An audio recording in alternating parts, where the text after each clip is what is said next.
Hi everyone. আজকে 26 December, ক্রিসমাসের পরের দিন। আজকের দিনটাকে বলা হয় বক্সিং ডে। তো এই 26 ডিসেম্বরকে বক্সিং ডে কেন বলা হয় যদি না জানো তাহলে শোনো। অ্যাজ ইউ অল নো, ক্রিসমাসে সবাই প্রচুর গিফটস পায়। তো যারা প্রচুর পরিমাণে গিফটস পায়, সব গিফট তো মানুষ নিজের জন্য রাখে না।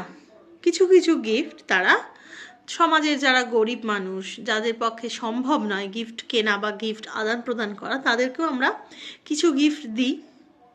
তো সেই সমস্ত গিফটগুলো আগেকার দিনে যখন থেকে এই প্রথাটা শুরু হয়েছিল এবং যার থেকেই আজকের দিনের নামটা বক্সিং ডে হয়েছে, সেই সমস্ত এক্সট্রা গিফট যেগুলো আমরা নিজেদের জন্য না রেখে গরিব মানুষদেরকে দান করতাম, সেগুলোকে ইউজুয়ালি সুন্দর বক্সে র্যাপ করে তাদেরকে দেওয়া হতো।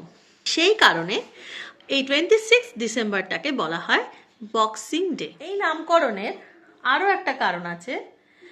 বিভিন্ন চার্চে সারা বছর যে তাদের অনুদান জমা পড়ে, মনে করা হয় বা দেখা গেছে যে ক্রিসমাসের দিন তো সবথেকে বেশি লোকে দান দেয়। তো সেই কারণে 25শে ডিসেম্বরের ঠিক পরের দিন 26 তারিখে চার্চের মানুষেরা ওই যে অনুদানের যে বক্স, সেই বক্সগুলো খুলে সাধারণত হিসাব করেন যে তাদের কত টাকা জমা পড়েছে এবং সেই টাকা দিয়ে তারা কি কি বিভিন্ন কাজকর্ম করবে।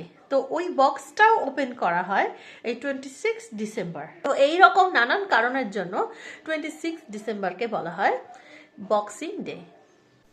Like and subscribe for more infos like this.